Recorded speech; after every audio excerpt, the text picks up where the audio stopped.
নির্দিষ্ট একটি জাতি নয়, এটি একটি সাধারণ শব্দ যা বিশ্বের বিভিন্ন সংস্কৃতির ধর্মীয় ও আধ্যাত্মিক নেতাদেরকে বোঝাতে ব্যবহৃত হয়। শামানরা প্রায়ই প্রাকৃতিক জগতের সাথে সংযোগ স্থাপন করতে এবং অতি প্রাকৃত শক্তিগুলোর সাথে যোগাযোগ করতে সক্ষম হয় বলে বা হয়েছিল বলে বিশ্বাস করা হয়। এই জাতিটি বিভিন্ন রোগের চিকিৎসা কিংবা ভাগ্য বলা এবং আধ্যাত্মিক বিষয়গুলো বিশ্বাস করার জন্য অনেকটাই সুপরিচিত। যেমন কিছু সাধারণ বৈশিষ্ট্য রয়েছে শামানদের, যেগুলো আপনি শুনলে হয়তো বুঝতে পারবেন যে কাদেরকে মূলত শামান বলা হয়। উদাহরণস্বরূপ বলা যেতে পারে যে শামানরা প্রায়ই মাদকদ্রব্য বা অন্যান্য পদ্ধতি ব্যবহার করে একটি পরিবর্তিত চেতনার অবস্থায় প্রবেশ করত, যা তাদের অতি প্রাকৃত জগতের সাথে যোগাযোগ করতে সাহায্য করত। তারা প্রায়ই গান, নৃত্য এবং অন্যান্য আচার অনুষ্ঠান ব্যবহার করে ধর্মীয় বিশ্বাস প্রকাশ করত। মানে তাদের ধর্মটাই ছিল একটু ডিফারেন্ট। যেমনটা আমি বলছিলাম যে শামানরা যে শুধুমাত্র একটি নির্দিষ্ট দেশের উপজাতি, বিষয়টা আসলে এরকম না। পৃথিবীর বিভিন্ন দেশে বা বিভিন্ন মহাদেশে তাদের অস্তিত্ব রয়েছে। যেমন উত্তর আমেরিকাতে রয়েছে, তারপর মধ্য এশিয়ায় রয়েছে, তারপর দক্ষিণ আমেরিকাতেও রয়েছে, এমনকি বাংলাদেশেও শামানদের অস্তিত্ব রয়েছে বলে অনেকেই মনে করেন।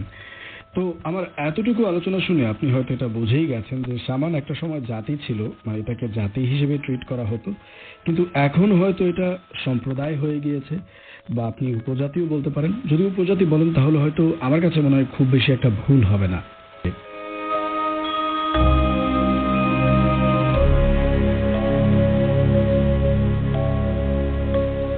মূলত শামানরা যেই কারণে সাইবেরিয়া থেকে বিতাড়িত হতে বাধ্য হয়েছিল তার মধ্যে একটি কারণ হচ্ছে খ্রিস্টান মিশনারি।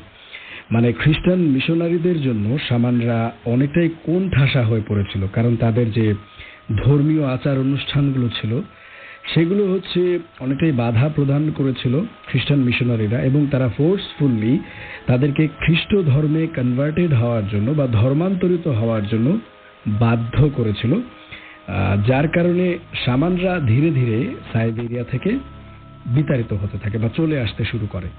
এবং আরেকটা কারণ ছিল, সেটা ছিল রুশ সাম্রাজ্যের ঔপনিবেশিক যে প্রসার, সেই প্রসারের কারণেও তারা আস্তে আস্তে কমতে থাকে।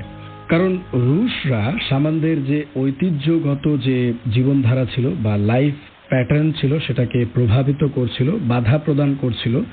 এবং যদি আরো সহজভাবে বলি যে শামানদের ধর্মীয় অনুশীলন যেগুলো ছিল বা যে প্র্যাকটিসগুলো ছিল সেগুলোকে তারা নিষিদ্ধই করে দিয়েছিল। এমনকি শামানদের যে সম্প্রদায়ের উপর যে নিয়ন্ত্রণ করা সেটা একদম তারা পুরোপুরিভাবে নিতে পেরেছিল, যার কারণে শামানরা সেখান থেকে মানে শক্তিতে কুলাতে না পেরে রাশিয়ানদের সাথে বা রুশদের সাথে সেখান থেকে চলে আসতে শুরু করে।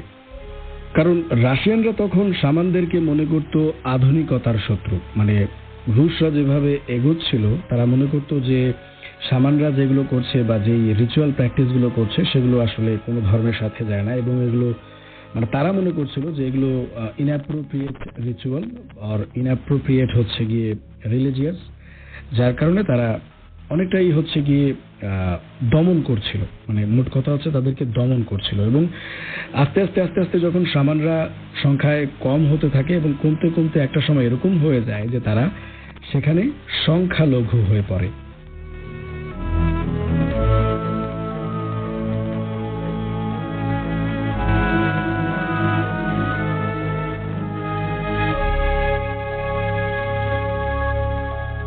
তো বিষয়টা এরকম না যে শামানরা একেবারেই পৃথিবী থেকে হারিয়ে গেছে, মানে এখনো আছে, তারা সংখ্যালঘু হিসেবে পৃথিবীর বিভিন্ন দেশে বসবাস করছে।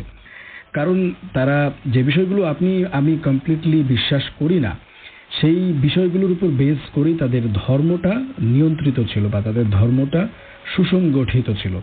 যেমন তারা কালো জাদুতে একদম সম্পূর্ণরূপে বিশ্বাস করত বা এখনো করে, এবং আরেকটা তারা ভবিষ্যৎবাণী, এটাকে তারা খুবই বিশ্বাস করে, যেটা হয়তো আপনি আমি একদমই অবিশ্বাস করি।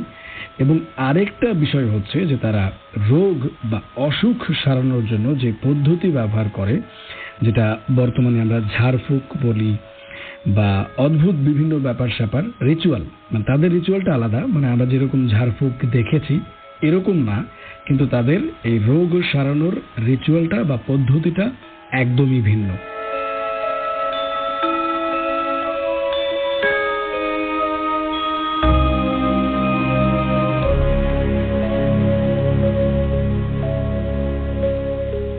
সামানদের কথা বলতে গিয়ে আমাদের দেশেই একটা উপজাতি রয়েছে, সেই উপজাতির একটা অপদেবতা রয়েছে। সেটা হয়তো এর আগেও মিস্ট্রি 916 আমি বলেছিলাম যে এই অপদেবতার নাম হচ্ছে গদ্রবঙ্গা। মানে বাংলাদেশের যে সাঁওতাল উপজাতি রয়েছে তাদের একটি অপদেবতার নামই হচ্ছে গদ্রবঙ্গা। তো গদ্রগঙ্গার পূজা কেন করা হয়? এটা যেমনটা বলছিলাম অপদেবতা। তো এই অপদেবতার মানে হচ্ছে গিয়ে অনেক সাঁওতালরা এই গদ্রগঙ্গার পূজা করে এই কারণে যে তারা ধন সম্পদ এবং সুখ সমৃদ্ধিতে আহ, আবিষ্ট হতে পারবে, যার কারণেই তারা এই অপদেবতার পূজা করে।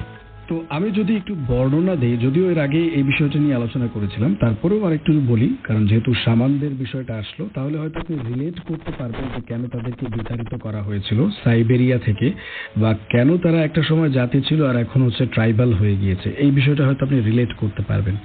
তো গদ্রবঙ্গার কথা বলছিলাম। গদ্রবঙ্গা যে অপদেবতা আছে সেটা একটু ভিন্ন রকমের দেবতা, মানে অপদেবতা। মানে ছোট যে শিশু, মানে যাদের উচ্চতা হচ্ছে 2 থেকে 3 ফুটের মতো বা তারও কম, এরকম ছোট ছোট এক ধরনের পুতুল বানিয়ে অপদেবতা তৈরি করা হয় এবং তাদেরকে পূজা করা হয়। বিষয়টা হচ্ছে এরকম। এই বিষয়টা আপনার কাছে হয়তো একটু অন্যরকম লাগতে পারে, কিন্তু তারপরেও আমি সেনসিটিভ বিষয়, যার কারণে আমি একটু বলবো যে এটাকে আপনি ভিন্ন চোখে দেখবেন না। যে বিষয়টা আমি প্রায় সময় বলে থাকি যে অন্যের বিশ্বাস আপনার কাছে বিনোদনের খোরাক যেন না হয়, সেটা একটু খেয়াল রাখবেন। তো কেন সাঁওতালরা এই বিশেষ রিচুয়ালটি করে, মানে গদ্রবঙ্গার যে পূজাটি আছে সেটা কেন করে? কারণ তারা বিশ্বাস করে, মানে সাঁওতাল পরিবারের সদস্যরা এটা বিশ্বাস করে যে গদ্রবঙ্গার পূজা করতে যদি কেউ অস্বীকার করে তাহলে গদ্রবঙ্গা দেবতা তাদের উপর রাগান্বিত হতে পারে এবং তাদের ঘর বাড়ি এমনকি পরিবারের সদস্যদেরকেও ক্ষতি করতে পারে। যার কারণে সাঁওতালরা এই বিশেষ পূজাটি করে থাকে। মানে তারা জানে এটা, যে এটা হচ্ছে একটা অপদেবতা, মানে যদি পূজা না করে তাহলে ক্ষতি করবে। মানে বিষয়টা হচ্ছে এরকম।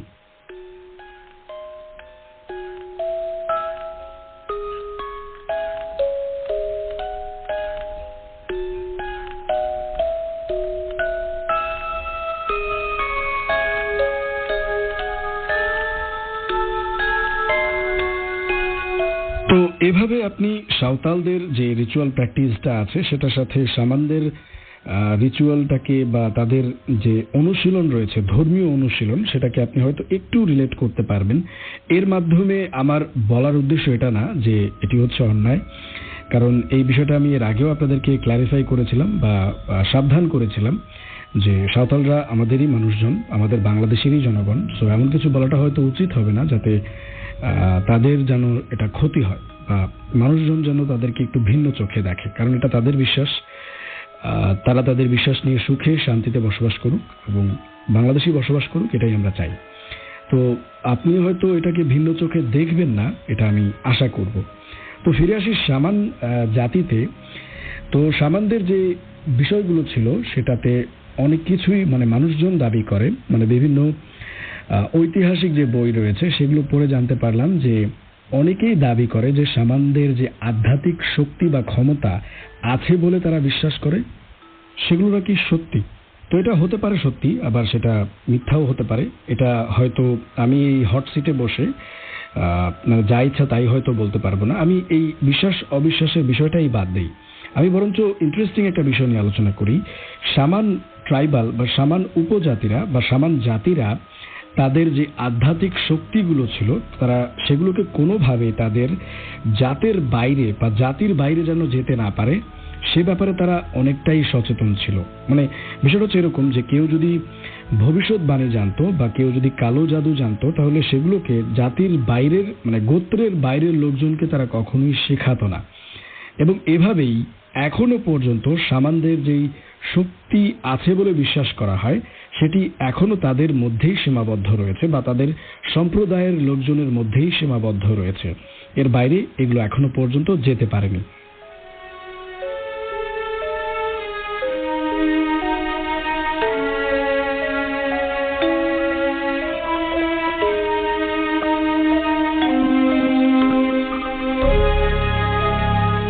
তো তো যাই হোক, আশা করব যে এই আলোচনা বা শামান জাতি বা শামান উপজাতি নিয়ে যে আলোচনাটা করলাম সেটা আপনাদের কাছে ভালো লেগেছে।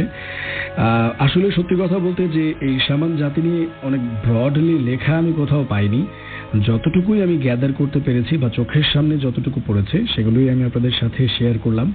আশা করব যে আপনাদের কাছে বিষয়গুলো ভালো লেগেছে বা আপনারা হয়তো নতুন একটা জাতি সম্পর্কে জানতে পারলেন, যে যারা সম্পূর্ণরূপে এই কালো জাদু, ভবিষ্যৎবাণী বা রোগ সারানোর জন্য যে অদ্ভুত প্রক্রিয়া বা রিচুয়াল, এই বিষয়গুলো যারা করে বা বিশ্বাস করে, সেই জাতি সম্পর্কে আপনি জানতে পারলেন। আশা করব যে অ্যাটলিস্ট এই বিষয়টি আপনাদের কাছে ভালো লেগেছে।